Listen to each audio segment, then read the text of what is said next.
React JS के interview questions की preparation करेंगे। हम डीपली कॉन्सेप्ट को समझेंगे। अगर आपने डीपली कॉन्सेप्ट समझ लिए तो हमें प्रिपरेशन करने की ज़रूरत ही नहीं पड़ेगी। तो इस वीडियो में हम 2 टॉपिक्स को कवर करेंगे बेसिकली, डीपली कॉन्सेप्ट को और रिएक्ट जेएस के इंटरव्यू क्वेश्चंस एंड आंसर्स को। तो फर्स्ट क्वेश्चन है हमारा, how to declare unknown variable in TypeScript, और ये कह सकते हैं कि how to declare a variable which have a unknown type. तो let's see, unknown variable declare करने के लिए हम React JS with TypeScript use कर रहे हैं। तो वो डिक्लेयर करने के लिए हम लेते हैं let my var colon colon unknown. तो अननोन कीवर्ड से हम अननोन टाइप का वेरिएबल डिक्लेयर कर सकते हैं।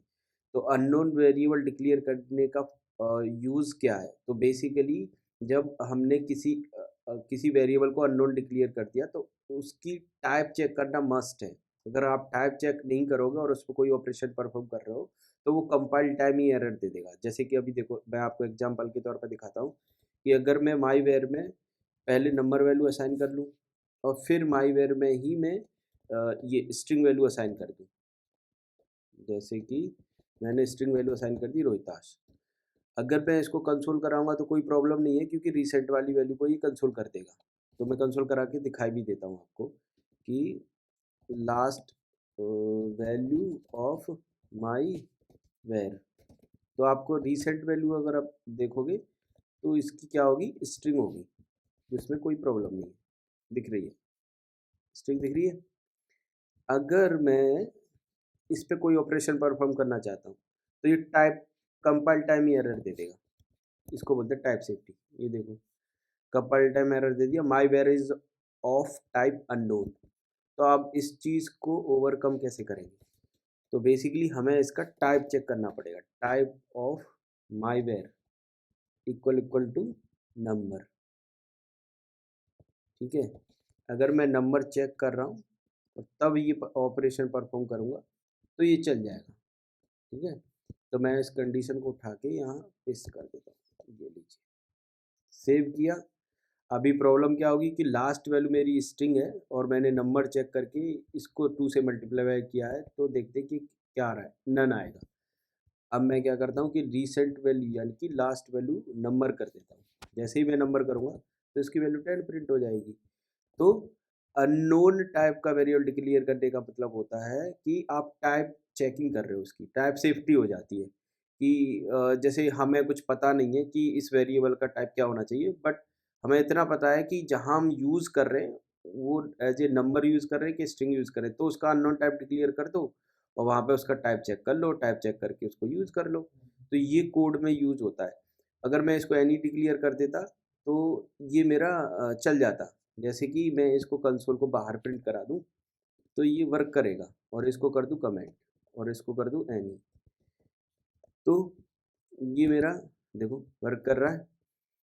ठीक है, और अगर मैं ये ऑपरेशन वर्क कर रहा है ना, क्यों कर रहा है? क्योंकि इसका टाइप एनी है, तो जो भी रिसेंट वैल्यू थी उसके अकॉर्डिंग उसके मल्टीप्लाई 2 कर दिया तो वो टाइप उसका नंबर बन गया। बट अगर मैं इसे अननाउन डिक्लेयर कर लेता तो अगर मैं तब ऑपरेशन परफॉर्म करता तो ये बोलता कि पहले टाइप चेक करो। तो दिस इज लाइक वी कैसे कह सकते हैं कि टाइप स्क्रिप्ट में अननोन वेरिएबल डिक्लेयर करना सेफ रहता है instead of any. How to declare whole interface as optional. किसी भी इंटरफेस में प्रॉपर्टीज को ऑप्शनल डिक्लेयर करने के लिए 2 तरीके हैं। फर्स्ट वन है क्वेश्चन मार्क के थ्रू हम किसी भी प्रॉपर्टी को ऑप्शनल डिक्लेयर कर सकते हैं। दूसरा है अगर हमें पूरा इंटरफेस ही ऑप्शनल डिक्लेयर करना है तो वो पार्शियल कीवर्ड लगा सकते हैं, क्योंकि हमें फिर अगर पूरा इंटरफेस ऑप्शनल डिक्लेयर करना है तो हर प्रॉपर्टी के सामने क्वेश्चन मार्क लगाना पड़ेगा, जो कि सही तरीका नहीं है। अगर मुझे सिंगल एक ही बार में करना है तो वो कैसे करेंगे, वो पार्शियल कीवर्ड के थ्रू करेंगे। तो इसका थोड़ा सा एग्जांपल देखते हैं। तो लेट्स सपोज मैं एक इंटरफेस क्रिएट करता हूँ, I for interface, P for product. Product के लिए एक इंटरफेस क्रिएट कर रहा हूँ जिसमें कि मैं टाइटल और नेम प्रॉपर्टी लूँगा, टाइटल और प्राइस प्रॉपर्टी लेता हूँ। ठीक है, तो अभी आप देखेंगे ये ऑप्शनल नहीं है, तो ऑप्शनल करने के लिए क्वेश्चन मार्क लगा दें। तो मैंने एक प्रॉपर्टी टाइटल ऑप्शनल कर दी, प्राइस कंपलसरी है, या टाइटल कंपलसरी है यानी कि रिक्वायर्ड है, और प्राइस को ऑप्शनल कर देते हैं और उसको यूज़ करते हैं। कॉन्स्ट प्रोडक्ट नाम का एक वेरिएबल ले लेता हूँ। प्रोडक्ट प्रोडक्ट का टाइप मैं क्या डिक्लेयर कर देता हूँ, डिस्प्ले। ठीक है, अब मुझसे ये बोलेगा कि एज हम स्ट्रिक्ट मोड यूज़ कर रहे हैं तो हमें प्रोडक्ट का फर्स्ट डिफ़ॉल्ट वैल्यू इनिशियलाइज़ करना कंपलसरी है। तो डिफ़ॉल्ट वैल्यू में ये इनिशियलाइज़ कर देता हूँ, जो मेरी रिक्वायर्ड है, टाइटल। टाइटल रिक्वायर्ड है तो टाइटल डिफ़ॉल्ट डिक्लेयर करना कंपलसरी है। तो इस तरीके से हम सिंगल प्रॉपर्टी को ऑप्शनल कर सकते हैं। अगर मुझे ये पूरा एक प्रोडक्ट ही ऑप्शनल करना है तो वो कैसे करेंगे, सिर्फ यहाँ पर पार्शियल कीवर्ड लगा दो और इसको इस ब्रैकेट्स में लेस देन और ग्रेटर देन वाले साइंस में बंद कर दो और यहाँ पे पार्शियल कीवर्ड लगा दो। तो ये पूरा का पूरा इंटरफेस एज ऑप्शनल बन गया। फोर्थ क्वेश्चन है हमारा, व्हाट इज रिकंसिलेशन। तो रिकंसिलेशन एक प्रोसेस है, मतलब जब आपका प्रॉप्स और स्टेट चेंज होता है तो रिएक्ट जेएस डिसाइड करता है कि कौन से जो चेंजेस हैं जो कि हमें रियल डॉम में अपडेट करने हैं। तो बेसिकली उसके लिए क्या करता है रिएक्ट जेएस स्क्रैच से वर्चुअल डॉम क्रिएट करता है। तो उसके लिए दो वर्चुअल डॉम क्रिएट करता है। पहला जो वर्चुअल डॉम क्रिएट जो करता है वो अपडेटेड स्टेट्स के साथ में क्रिएट करता है, और दूसरा वर्चुअल डॉम जो क्रिएट करता है वो प्रीवियस स्टेट्स के साथ में क्रिएट करता है। अब दोनों को कंपेयर करता है, अगर कंपेरिजन में डिफरेंस है तो वो सिर्फ उतने पार्ट को उस रियल वर्चुअल डॉम में अपडेट कर देगा। अब अपडेट भी इतना फास्ट होता है कि वो पता ही नहीं चलता है। तो उस फास्ट अपडेट करने के पीछे भी लॉजिक है। वो एक डिफ एल्गोरिदम यूज़ करते हैं, ट्री जो होता है ग्राफ में उसका यूज़ करके सिर्फ उतने पार्ट को अपडेट करते हैं, बैच ऑपरेशंस को अपडेट करते हैं। ठीक है, और बेसिकली चेंजेस को डिटेक्ट करने के लिए ऑब्जर्वेबल यूज़ करता है रिएक्ट।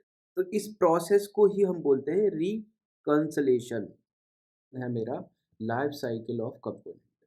तो लाइफ साइकिल ऑफ कंपोनेंट्स को मैंने 4 फेज में डिवाइड किया है। पहला फेज है मेरा माउंटिंग फेज, सेकंड फेज है मेरा अपडेट फेज, अपडेट फेज, और थर्ड फेज है मेरा अनमाउंटिंग फेज, और फोर्थ स्टेप है मेरा एरर हैंडलिंग। तो सबसे पहले हम देखते हैं माउंटिंग फेज। तो माउंटिंग फेज में लाइक जब भी आपका कंपोनेंट क्रिएट होता है तो माउंटिंग फेज में सबसे पहला जो फेस आता है वो कंस्ट्रक्टर। तो constructor is called when an instance of component is being created.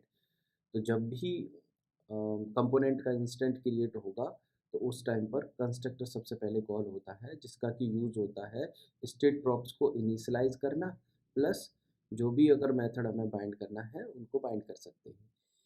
फिर उसके बाद आता है एक स्टैटिक मेथड होता है get derived state from props, जो कि अभी डेप्रिकेटेड हो चुका है रिएक्ट 16 के बाद में। तो बेसिकली ये कब कॉल होता है, invoked right before calling the render method. तो रेंडर मेथड से जस्ट पहले हम get derived state from props जो मेथड है वो कॉल होता है, जिसका कि यूज होता है जब स्टेट या प्रॉप्स आपके चेंज होते हैं उसको अपडेट करने में। फिर हमारा थर्ड आता है, थर्ड फेज रेंडर। तो रेंडर मेथड कब कॉल होता है, we can say like just before component dig mount। तो जो कि यूआई को डिस्प्ले करने के लिए यानी कि यूआई को रेंडर करने के लिए यूज़ होता है। तो हम इसको बेसिकली प्योर फंक्शंस भी बोल सकते हैं। फिर उसके बाद आता है कंपोनेंट डिग माउंट। तो कंपोनेंट डिग माउंट कब कॉल्ड होता है, जब called after the component is rendering on the screen. तो रेंडर के थ्रू जब यूआई स्क्रीन पर शो हो जाती है उसके बाद में कॉल होता है कंपोनेंट डिग माउंट। तो इसका यूज़ केस कहाँ आता है, जैसे कि हमें फर्स्ट टाइम कोई एपीआई को कॉल करना है, जैसे कि हो गई ऑर्डर लिस्टिंग हो गई बेसिकली। तो उ मतलब फर्स्ट टाइम जो चीज़ें हमें करनी है उसके लिए हमारा होता है कंपोनेंट डिग माउंट, मतलब कंपोनेंट यूआई को रेंडर होने जाने के बाद में जो चीज़ें करनी है वो करते हैं हम कंपोनेंट डिग माउंट में। Then we have second phase, updating phase. अब अपडेटिंग फेज़ में सबसे पहला होता है शुड कंपोनेंट अपडेट। तो ये कब कॉल होता है, invoked before rendering when new props and state are received. तो जब कभी भी नए प्रॉप्स या स्टेट रिसीव होते हैं उस टाइम पर शुड कंपोनेंट अपडेट कॉल होता है, जो कि नेक्स्ट प्रॉप्स और नेक्स्ट स्टेट के साथ में कॉल होता है।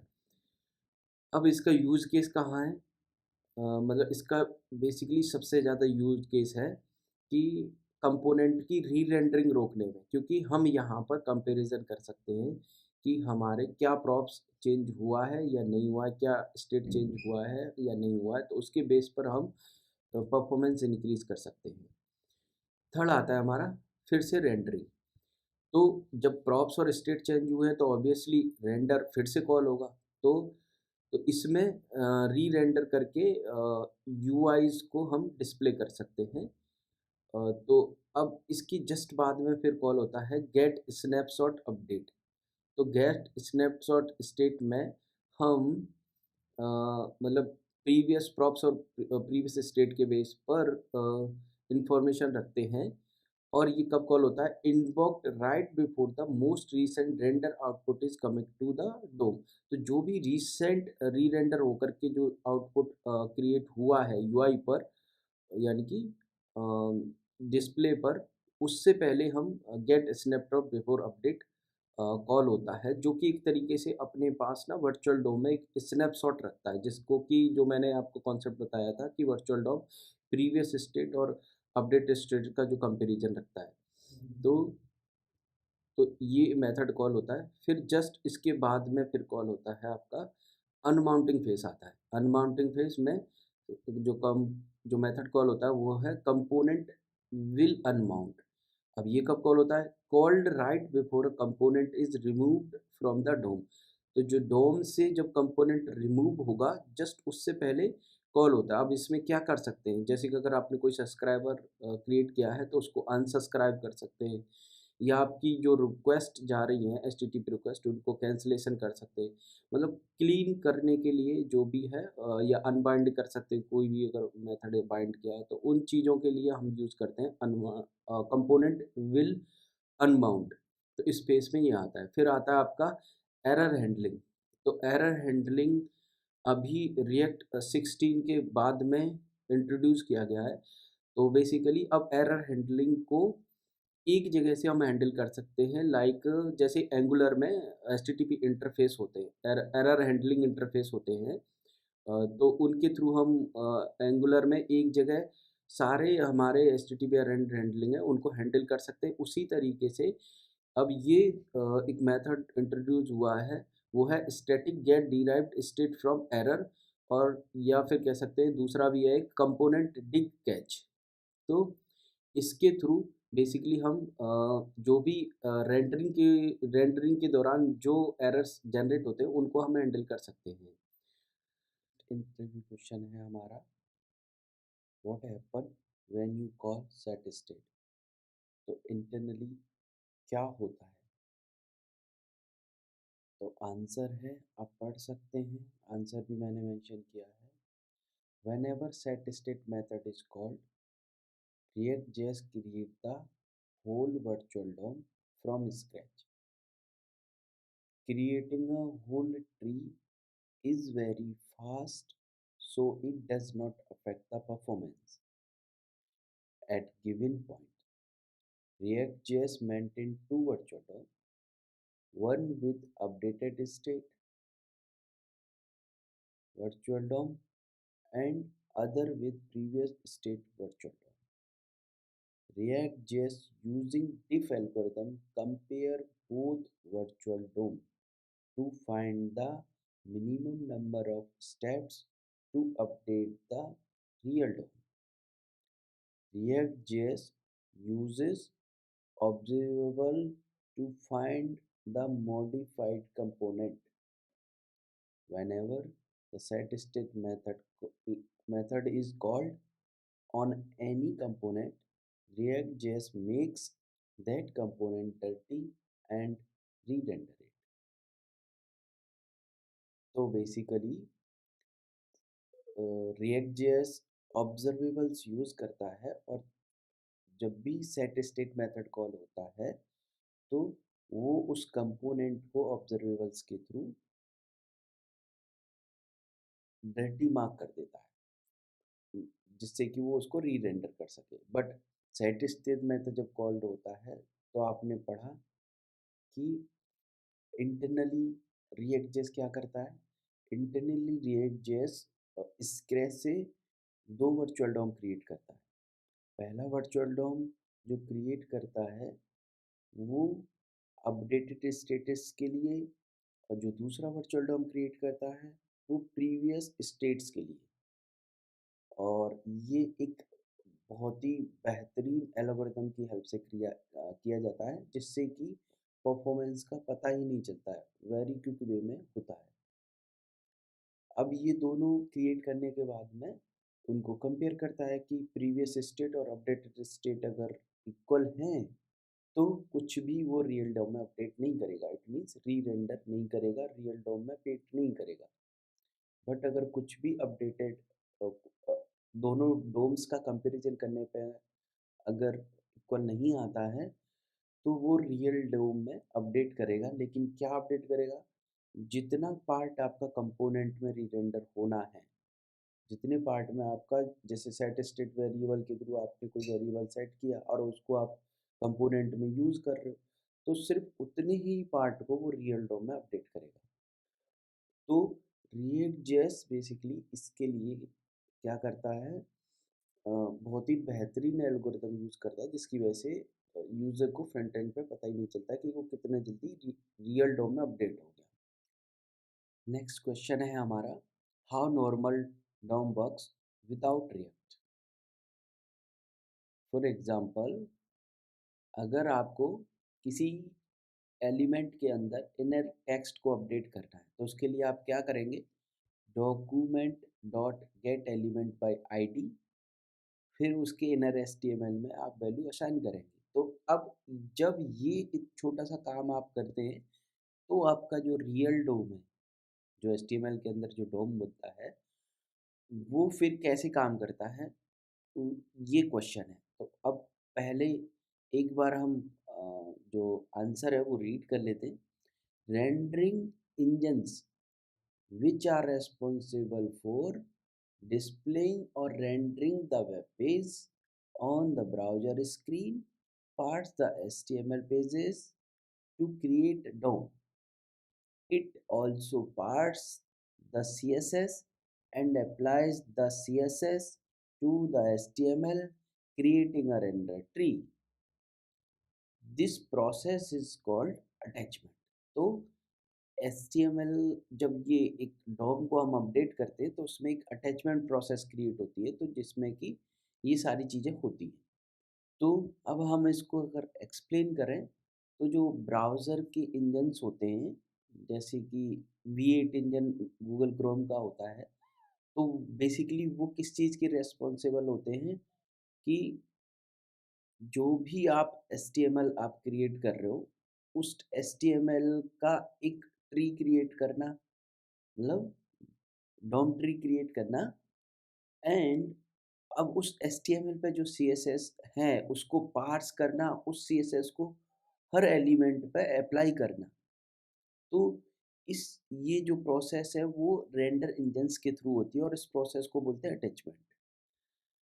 फिर क्या होता है आगे, the layout process gives exact coordination to each node of render tree. तो जो नो रेंडर जो डॉम में जो आपके ट्रीज बनते हैं, सब ट्री बनते हैं, ट्री सब ट्री, तो उन पर्टिकुलर ट्रीज के लेवल को क्या बोलते हैं, नोड बोलते हैं। तो उन नोड में जो कोऑर्डिनेशन कराना है और उस नोड्स को जो पेंट पेंट करना है और डिस्प्ले करना है, वो सब कौन देखता है, रेंडर इंजन्स मतलब ब्राउज़र में जो इंजन्स होते हैं, जैसे कि गूगल क्रोम में भी यूज़ होता है, फायरफॉक्स में भी अलग होता है, जिसका मुझे अभी नाम याद नहीं है।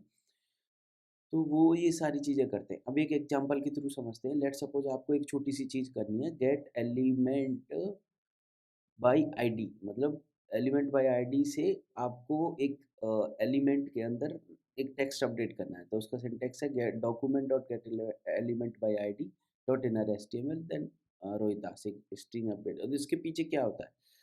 तो इसके पीछे देखो फॉलोइंग स्टेप होते हैं।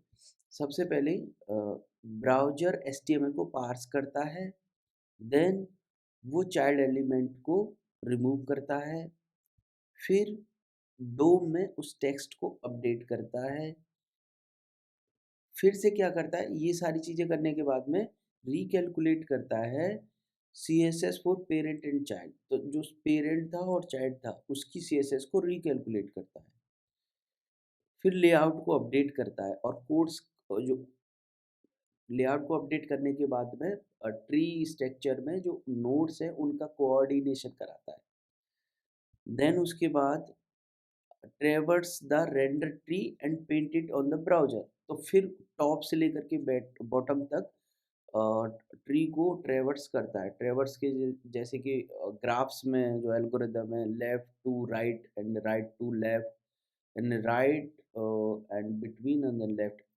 इस तरीके से ट्रेवर्सिंग के एल्गोरिदम होते हैं। तो फिर से उसको एल्गोरिदम मतलब पूरे जो ट्री स्ट्रक्चर है उसको ट्रैवर्स करेगा और ट्रैवर्स करने के बाद में उसको ब्राउज़र में उसको पेंट करेगा यानी कि डिस्प्ले करेगा। नेक्स्ट क्वेश्चन है हमारा, what is virtual DOM? Let me go through the answer. तो virtual DOM is in memory representation of real DOM. It is lightweighted JavaScript object which is copy of real DOM. तो basically virtual डोम कुछ नहीं होता है, वो आपके real डोम का memory representation होता है। एक कॉपी होती है, एक लाइट वेटेड जावास्क्रिप्ट ऑब्जेक्ट होता है। बट अगर हमारे पास रिएक्ट जेएस में वर्चुअल डोम है तो रिएक्ट जेएस इतना फास्टर क्यों है? तो उसके पीछे की कहानी सिर्फ वर्चुअल डोम है। मतलब वो आपको एक इस तरीके से सोचना है कि लेट सपोज अगर आपको रिएक्ट जेएस के अंदर कोई नेम हमें अपडेट करना है तो उसके पीछे का प्रोसेस क्या है, इंटरनली क्या हो रहा है। तो उसको समझने के लिए दो दो चार और लाइनें यहाँ पे पढ़ते हैं। जैसे कि लेट सपोज आप सेट स्टेट के थ्रू अगर कोई नेम अपडेट कर रहे हो तो उसके पीछे क्या होता है, उसको कैसे पता चलता है कि किस कंपोनेंट को री रेंडर करना है। तो basically react JS observables use करता है कि ये पता करने के लिए किस कंपोनेंट में चेंज हुआ है, कौन सा कंपोनेंट मॉडिफाई हुआ है। तो उस कंपोनेंट को वो डर्टी मार्क कर देता है। फिर आगे क्या होता है, जब सेट स्टेट मेथड कॉल्ड होता है तो वो दो वर्चुअल डोम मैनेज करता है और स्क्रैच से यानी कि स्टार्टिंग से बॉटम तक यानी कि टॉप टू बॉटम तक ट्री मैनेज करता है, यानी कि डोम ट्री वर्चुअल डोम ट्री मैनेज करता है। तो दो वर्चुअल डोम ट्री मैनेज करता है, पहला अपडेटेड स्टेटस के साथ में और दूसरा प्रीवियस स्टेट्स के साथ में। मतलब अपडेटेड स्टेट्स के साथ में और प्रीवियस स्टेट्स के साथ में, अब दोनों को कंपेयर करता है। कंपेयर करने के बाद में उसको फिर रियल डोम में सिर्फ उतने ही पार्ट को वो अपडेट करता है। अब ये जो दोनों प्रोसेस हैं जो मैंने बताई थी, अब जैसे ट्री बनाना, तो ट्री बनाना फिर उसको अपडेट करना, तो इसके लिए वो एक डिफ एल्गोरिदम यूज़ करता है जो कि बहुत ही फास्टर है। बैचेज़ में अपडेटेड ऑपरेशंस परफॉर्म करता है। प्लस ट्री जो है, ट्री को लाइक ये ग्राफ यूज़ करते हैं। मतलब ट्री एक ग्राफ होता है तो उसमें जो अपडेशन होता है वो भी बहुत ही फास्ट वे में होता है, उसके लिए भी एक अच्छा एल्गोरिदम लिखा हुआ है। तो instead of dirty checking to detect changes they use observables. तो इस बेस पर तो बेसिकली वर्चुअल डॉम के पीछे ये सारी चीज़ें होती हैं। तो एक लाइन और पढ़ते हैं, once you render a JSX element, every single virtual DOM object get updated. जब भी हम JSX में कुछ भी रेंडर करेंगे तो वर्चुअल डॉम में जो भी आपके नोड्स बने हैं वो सारे अपडेट होते हैं compare to updating real DOM object. तो रियल डोम में जो हम अपडेट करने जा रहे हैं उसके कंपेरिजन में वो सारे अपडेट होते हैं, बट रियल डोम में सिर्फ उतना ही पार्ट अपडेट होता है। The virtual DOM update faster before updating, a copy of virtual DOM is made and later compare with the updated virtual DOM. So at any given time, React.js maintain two virtual DOM, one with the updated states virtual DOM and other with previous states virtual DOM. Then React.js can figure out which object have been changed, and then this process is called diffing. Once React.js known which object to update, it update only those object in the real DOM. That is the answer of virtual DOM.